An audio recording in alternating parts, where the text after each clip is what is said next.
Hola, hola, ¿cómo están? Nos encontramos hoy día nuevamente en el programa Soy lo que como y me acompaña obviamente mi fiel compañera Nicole, ¿cómo está ahí? Bien, ¿y tú, Caro, cómo estás? Bien también. Qué bueno. Y tengo que comentarles que nuevamente tenemos a un tremendo investigador, él es que nos quiso acompañar nuevamente en este programa porque tiene tanto que contarnos que obviamente tenía que repetirse acá el plato en el programa. ¿Cómo estás, Nelson? Muy bien, muchas gracias por la invitación nuevamente. Eso, muy bien.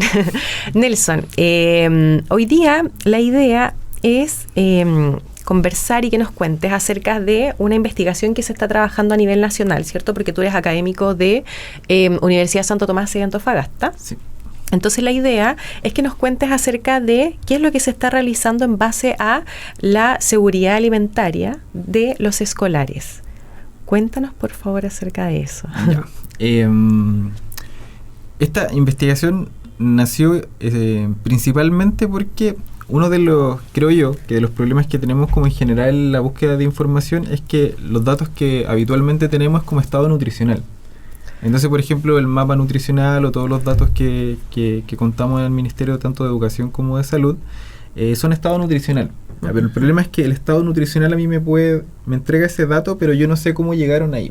Entonces, un poco el objetivo de esta investigación era poder identificar cuáles son las variables y cómo se llega a ese estado nutricional, porque el estado nutricional es un poco como el final de la película. Claro. Entonces nosotros queríamos ver cuál era el principio o el desarrollo de la película. Esa era un poco la lógica. Y que además, te puedo interrumpir, y que además, claro, el estado nutricional te mira solamente una variable, que es peso-talla. Claro. Y que se necesita saber qué es lo que está pasando, cómo se están alimentando esos niños, cómo se encuentran. Entonces, la idea es, obviamente, tener mayor información acerca de eso. Claro. Y en ese contexto, como trabajamos en la Escuela Nacional, tenemos contextos muy diversos. Por ejemplo, dentro del proyecto está Puerto Montt, está Antofagasta, está Santiago. Entonces tenemos realidades muy distintas. Entonces el desafío como era buscar variables que fueran lo suficientemente amplias para que pudieran ser investigadas en todos los contextos, pero al mismo tiempo que nos pudieran entregar como cierto nivel de detalle. Entonces ahí nosotros comenzamos a trabajar con seguridad alimentaria y calidad de la alimentación. Y nos encontramos con la sorpresa de que la inseguridad alimentaria no es tema en Chile como si lo es, por ejemplo, en el resto de América Latina y el Caribe. ¿Ya? En otros países, por ejemplo, en Colombia, en Perú, en Bolivia, la seguridad alimentaria sí es un tema. ¿Ya? Y no desde el punto de vista de la inocuidad, sino como de la falta de alimentos. Eso te iba a preguntar. Cuando hablamos de inseguridad alimentaria, para que quienes nos están escuchando comprendan, ¿qué es la inseguridad alimentaria? La inseguridad alimentaria, en el contexto en el que nosotros lo estamos investigando, está principalmente asociado al riesgo de no contar con los alimentos suficientes para tener una alimentación adecuada, ¿ya? Sea cual sea el motivo, puede ser económico, de cualquier tipo. Y eso acá nosotros en Chile no lo tenemos. En general no es un problema. No es un problema. O sea, no si lo comparamos, por ejemplo, con el resto de América Latina y el Caribe. Pero después de la pandemia, aquellos indicadores, por ejemplo, de desnutrición que se asocian a inseguridad alimentaria aumentaron. Que si bien siguen siendo marginales, si lo comparamos con malnutrición por exceso, pero subieron. Entonces eso ya es una alerta. Exacto. Ya, cosa que no pasaba en Chile hace 20 años. Entonces después de la pandemia algo pasó y sobre todo en ciertos colectivos como son los migrantes, niños migrantes, también hay mayores niveles o riesgos de inseguridad alimentaria. Entonces la transición demográfica que estamos viviendo con un mayor llegada de migrantes, eso también ha influido en que ciertos niveles de inseguridad alimentaria vayan aumentando en ciertos contextos como por ejemplo Antofagasta. Ya que es una de las regiones con más migrantes en Chile. Claro, y que nosotros acá en Puerto Montt, que lo conversábamos antes, nosotros no tenemos esa realidad. Claro. Pero sí es una realidad en Antofagasta. Claro, una realidad en Antofagasta. Ya, entonces sabemos, lo primero es que sabemos es que en Chile no es un problema la inseguridad alimentaria, ¿cierto? O sea, no lo era, pero yo creo que algo que hay que mirar con atención. No es un problema como, por ejemplo, la malnutrición por exceso, pero yo creo que hay que estarla vigilando. Porque con el aumento de ciertos niveles de desnutrición y con los niveles que tenemos de inseguridad alimentaria, yo creo que ahora sí lo es, o sí lo está haciendo. ¿Ya? Porque nosotros hicimos este análisis a nivel nacional y los resultados son alarmantes. O sea, del 100%, solamente un tercio de la población tiene seguridad alimentaria. Un tercio. Ya, los otros 2/3 tienen algún tipo de riesgo, ya sea, o sea, de inseguridad alimentaria, ya sea severa, moderada o leve, pero hay la inseguridad severa, si mal no recuerdo, eran cercanas al 6%. pero el otro grueso es un porcentaje importante. Entonces, o sea que ocurre algo y eso podría... Está latente. Claro. Está latente, entonces que uno pensaría que ya, ahora que está latente y está ahí, debería hacer algo ahora antes de que se me transforme en un problema como por ejemplo la obesidad. Claro. Que ya que es tan gigante que ya no sabéis qué hacer. Pues. Y la seguridad alimentaria está ligada netamente, por ejemplo, con la desnutrición, porque puede haber inseguridad alimentaria en niños, niñas o escolares que tengan estado nutricional de malnutrición por exceso, obesidad o sobrepeso, sí, por también. ejemplo. Sí. Y eso es lo que se está viendo. Eso es lo que se está viendo. De, claro. hecho, por ejemplo, nosotros tuvimos acá hace unos programas atrás al doctor Valenzuela y él mencionaba exactamente lo mismo. O sea, sí. Nosotros sabemos que los niños están cada vez más obesos, que es lamentable, pero están cada vez más obesos. Y la calidad de la alimentación, hay una disminución de proteínas de buena calidad importante.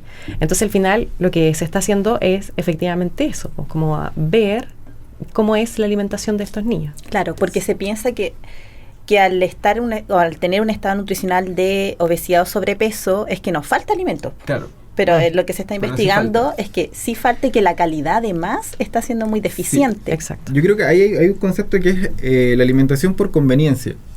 Y la alimentación por conveniencia es un estilo de alimentación en donde yo selecciono alimentos de baja calidad nutricional, pero que tienen alto poder de saciación. Entonces me genera, es básicamente como en simple como comer para llenarme, es como eso, en ese contexto de inseguridad alimentaria.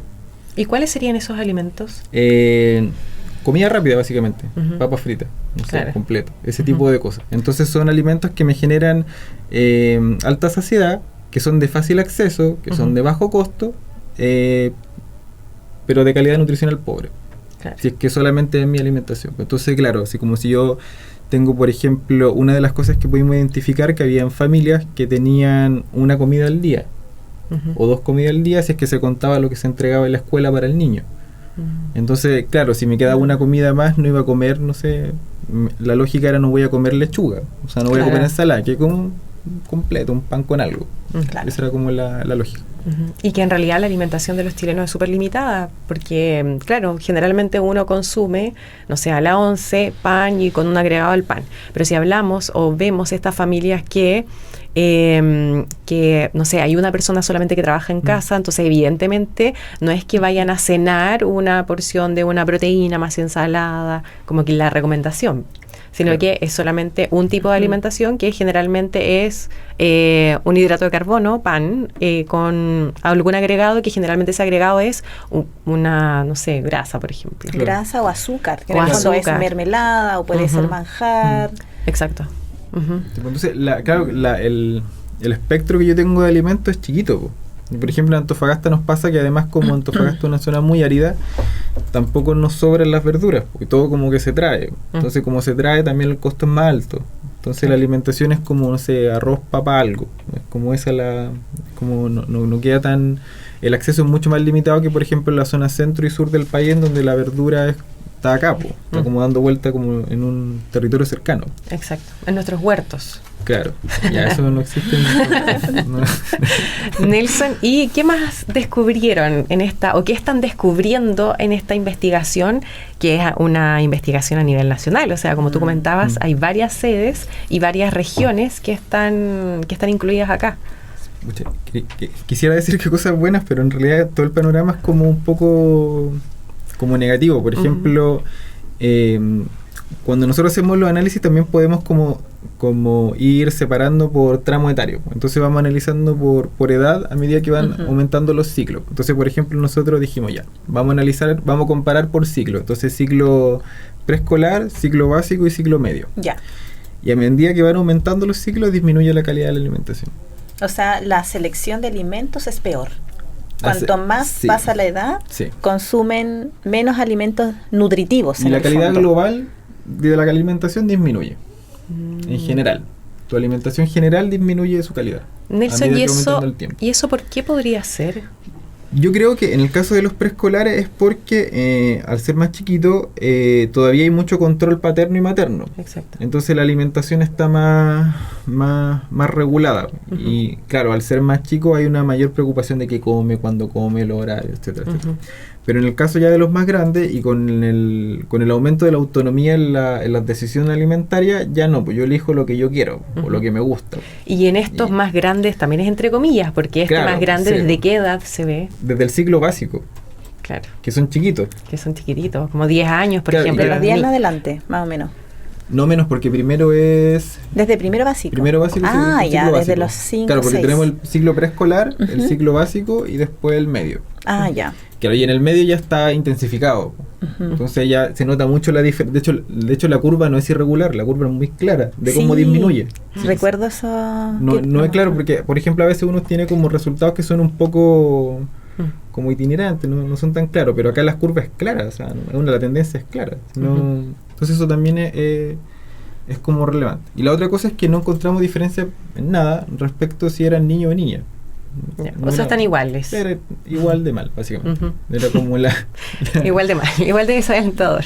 Sí, pero yo creo que un poco el espacio escolar es como el espacio que se tiene que intervenir. O sea, si me preguntaran dónde tiene que ser ahí. Porque los tengo cautivos y porque la escuela es el punto en donde yo puedo integrar a los profesionales de la salud, a los niños, a la comunidad escolar y a los papás. Y porque pasan gran parte del tiempo Claro, en el colegio, o sea, están desde las 8, por lo menos desde las 8 hasta las 4 de la tarde, o sea, gran parte Todo del el día. día, o por lo menos 2 o 3 comidas son en el ahí, colegio. Sí, son ahí. ¿Cuáles serían las estrategias que se recomiendan? Si es que... Y yo ahí quiero hacer un poquitito, A ver. tú sabes, Nicole. Cuéntame, A mí Caro. me gusta porque sabemos este problema y lo sabemos, no es algo nuevo, ¿cierto? Más nosotros que estamos relacionados con el área de la salud sabemos que esto es un problema. Sabemos cuáles podrían ser las soluciones, ¿cierto? Ya. Que lo hemos comentado. Y que tú acabas de decir una muy importante que sería, por ejemplo, educar educar en los colegios, ¿cierto? Y que hayan nutricionistas en los colegios, Claramente. ¿cierto? Claramente. Sí. El tema es, a nivel ministerial, ¿qué se está realizando? Porque si nosotros lo vemos y vemos que eso se está haciendo, ¿qué ocurre? ¿Qué ocurre a nivel ministerial, por ejemplo, o a nivel de Estado? Porque sabemos que es un problema de salud pública. O sea, tenemos niños de 10 años que tienen enfermedades o patologías crónicas que antes no se veía nada. O sea, ahora cada vez hay niños más pequeños que presentan estas patologías crónicas y que son súper graves en un futuro próximo, porque eso significa que vamos a tener niños de 20 años o adultos de 20 años con infartos, diabéticos, etcétera, etcétera. Entonces, si nosotros sabemos esto, ¿qué es lo que deberíamos hacer o qué es lo que está haciendo el gobierno o el ministerio para frenar un poco esto? Yo creo que lo que falta en general es como un cambio en la concepción de cómo yo enfrento el problema. Y esto ya es como un poco más profesional, pero el problema no es nutricional, es alimentario. Ese es como yo parto desde ahí, en el sentido de que la nutrición, por definición, es algo que yo no puedo modificar y que hace referencia como a procesos fisiológicos, ya como asimilar, absorber alimentos. En cambio, la alimentación es lo que yo sí puedo modificar. O sea, yo no tengo que estar... Por ejemplo, a mí igual me extraña a veces cuando hay una fijación tan grande con el estado nutricional, como variable diana, así como a modificar, porque es como si ya sabemos que están... ¿Para qué medirlo de nuevo? O sea, hay que hacer seguimiento, pero hay que sacar de ahí. Entonces, yo creo que lo que falta es como un cambio de concepción de cómo enfrentamos el problema, y yo creo que la clave es el comportamiento alimentario. Eso.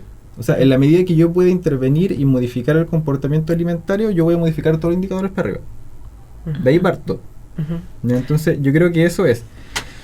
Y yo creo que se tiene que integrar en las escuelas, como mencionaba, nutricionistas, pero no solo nutricionistas que hagan consulta, que yo creo que no es la solución, sino con diseños de intervención ya un poquito más complejos y que sean intersectoriales y que puedan, por ejemplo, vincular la escuela con el centro de salud familiar más cercano, a la familia, universidades si es que hay también en el entorno, etcétera, y que sea un poco como el catalizador de eso. Exacto. A mí me llama un poco la atención la supervisión. Yo siento que, por ejemplo, en los colegios porque ya existe una guía, un programa asociado a las colaciones saludables, por ejemplo, existen programas asociados a los kioscos saludables que están implementados en algunos colegios, pero ¿qué ocurre con la regulación de esto? ¿Sucede? ¿No sucede? no sucede. No sucede. ¿Por qué? Porque también faltan personas y manos para que supervisen eso, porque tiene que haber un control constante. Exacto. O sea, claro, en principio cuando recién salió esta ley de que los colegios tenían que tener un kiosco saludable, sí, se cumplía. Y muchos kioscos también dejaron de tener estas personas que trabajaban, que generalmente era un apoderado del colegio, por ejemplo, que iba a vender. Pero después de eso, claro, está la ley, está en el papel, que sí, está bien como comenzar con eso, pero después no se regula. No hay ninguna regulación. No hay una regulación que debería ser. Claro, es que lo complejo es cómo regula eso también, porque en definitiva yo creo que tampoco el objetivo es como estar constantemente encima de las comunidades. Pues yo creo que también lo que quizás hay que apelar un poco es como al cambio de cultura institucional. Que a mí me da la impresión que no están como aún convencidos de la dificultad de todos los problemas que significa la malnutrición por exceso, los problemas nutricionales en el futuro y desarrollo del niño. Entonces, claro, como no es un problema como que tengo el problema ahora y ya, como que lo tiran a un segundo plano. Pero puede ser que la regularización o la supervisión de esto pueda generar también como cambios en el comportamiento.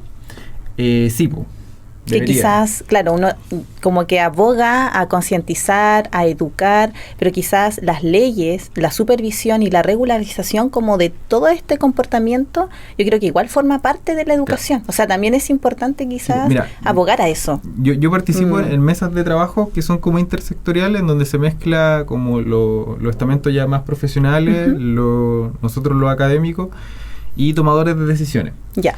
Y claro, pues el problema es que tenemos que encontrar un punto como de encuentro entre, por ejemplo, lo que yo puedo imaginar para diseñar como intervención y lo que ellos pueden ejecutar con los recursos finitos, y que son muy finitos, que tienen a disposición. Claro. Entonces, eso también, porque claro, tampoco corresponde como que uno diga, ya, hay que hacer esto, pero otra cosa es con guitarra.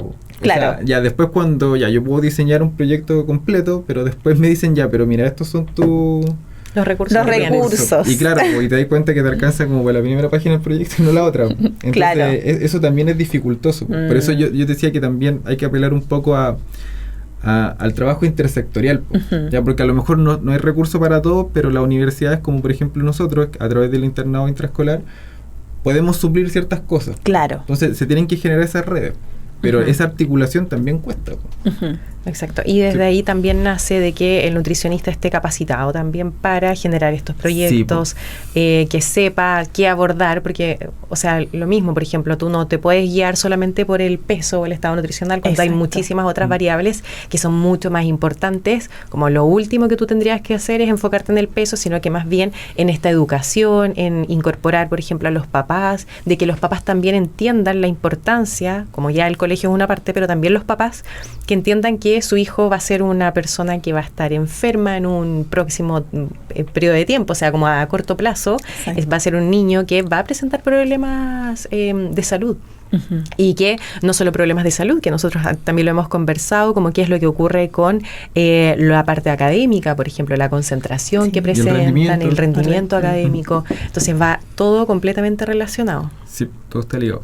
Exacto. Pero por ejemplo tú mencionabas algo que es súper importante y que a veces como que se deja pasar y que yo creo que también es parte un poco del problema y las limitaciones que tenemos, es que los proyectos metodológicamente no son tan adecuados. Entonces el diseño te permite subsanar, por ejemplo, la falta de recursos. Porque si yo tengo un buen diseño desde un inicio, yo puedo ir identificando cuáles son las cosas, por ejemplo, que no puedo costear.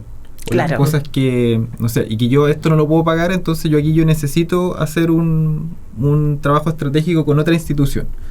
Pero cuando eso yo no lo pienso previamente y lo voy desarrollando en el camino, todo es improvisación, pues así como ya... Claro. Entonces, yo creo que parte importante también del problema, desde el punto de vista de los que intentan solucionarlo, es que los diseños metodológicos no son lo suficientemente... no se lo toman lo suficientemente en serio, como deberían. Y que tengo que decir y mencionar que nosotros en la carrera de nutrición, o sea, preparamos a nuestros estudiantes para eso. Sí. O sea, tenemos hartas, y más encima que también tienen este internado intraescolar donde están insertos dentro de la comunidad escolar para apoyar desde diferentes puntos de vista. Entonces, eso es algo que también vamos mejorando. Sí, es que claro, porque en definitiva es como una herramienta necesaria y que nosotros la materializamos desde el aula hasta el internado, que ya el internado es como la ejecución. Pero claro, pues eso es una herramienta que es totalmente necesaria. Oye, Nelson, nos desviamos harto de la investigación que tenemos. Pero ¿qué otra información nos da acerca de esto, de la parte alimentaria de los escolares? De la parte alimentaria, mira, cuando uno piensa en una de las gracias es que nosotros utilizamos un instrumento que se llama Índice de Calidad Global de la Alimentación. Y la gracia es este instrumento que te permite tener como la calidad general, pero al mismo tiempo te permite como desagregarlo por alimentos saludables, no saludables y por grupos de alimentos. Y en general, de todas las recomendaciones basadas en la guía alimentaria, no más del 20% cumple la recomendación. De verduras, frutas, lácteos, legumbres, etcétera, etcétera, etcétera. Lo único que se cumple, que es la recomendación, entre comillas, de los tiempos de alimentación, pero que claro, es como por ejemplo, no sé, desayunar, que tampoco es alta, ya está como en el 80-90%. Entonces, si tú consideras que un grupo que son niños, que 2 de cada 8 niños no desayunen, es un problema también. Sí, claro. Entonces, claro, no son adultos que tú puedes decir ya, no sé, porque por el trabajo o lo que fuera.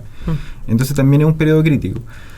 Y claro, pues los resultados en general en todos los grupos de alimentos, las recomendaciones no se cumplen. No se cumplen. Y eso también es un problema porque, por ejemplo, si hablamos acerca de, no sé, el consumo de lácteos, el consumo de frutas y verduras que tiene que estar presente en los niños y que eso no se cumpla, o sea, ya estamos viendo que hay un problema asociado. ¿Qué otra información tenemos? ¿Qué otra información tenemos? Mira, una de las cosas que, más que lo que tenemos, sino lo que vamos a tener, es que esta investigación, inicialmente, su origen o su fin último es que sea un estudio longitudinal. Entonces lo que nosotros queremos ver es cómo estos patrones de alimentación van cambiando.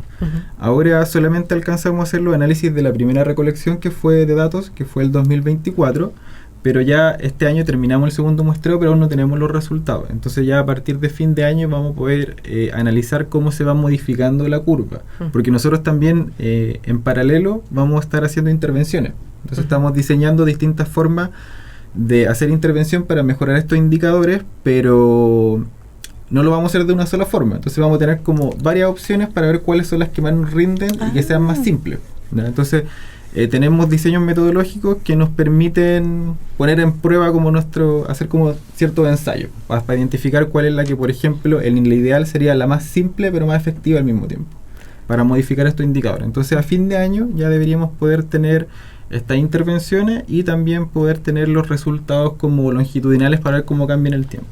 Y la otra cosa que nos quedaba pendiente, que necesitábamos hacer, era identificar estilos de alimentación pero asociados a los estilos parentales, para ver cómo los papás, a través de sus formas de crianza, influyen en la alimentación de los niños. Y con eso ya podríamos tener una variable que prediga por qué, por ejemplo, el estado nutricional, que es una de las cosas que queremos hacer. Eso, a partir de estos estilos nosotros podíamos predecir, por ejemplo, patrones de calidad de la alimentación, de seguridad alimentaria quizás, y de estado nutricional. O sea, se viene buenísimo y con una información que va a ser extremadamente relevante también para tomar acción y tomar decisiones frente al estado nutricional, a la alimentación y calidad de la alimentación de los niños. Nuevamente, Nelson, tremendo programa. Sí. Te agradecemos mucho que estés acá. Lamentablemente se nos acaba el tiempo, que siempre pasa volando.